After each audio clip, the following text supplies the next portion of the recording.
సిసిలి బంగారం, ఉమ్, నువ్వు వాడిని ఎందుకు పెళ్లి చేసుకోలేదు? ఏంటి? నువ్వు భాస్కర్ని ఎందుకు పెళ్లి చేసుకోలేదని అడుగుతున్నా. ఓహో, అంటే మీరు ఇంకా నన్ను అనుమానిస్తున్నారు కదా? ఆ,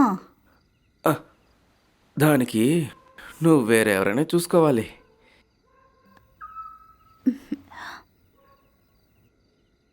ఏమే, వాడు చూడటానికి బాగానే ఉన్నాడు కదా? ఉమ్, కాస్త అబద్ధాలు మాట్లాడతాడు. ఇప్పుడు ఈ లోకల్ అదంతా ఒక విషయమా? ఈ టైంకి పిల్లలు పుట్టుంటారు నీకు. చూడండి, స్టేషన్లో ఇవ్వకుండా వదిలేసిన బ్యాలెన్స్ని ఇప్పుడు నేను ఇక్కడ ఇస్తాను. నోరు మూసుకొని పడుకోండి.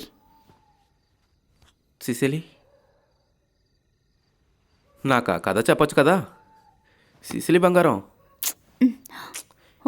ఆ కథ చెప్పు. చూడు,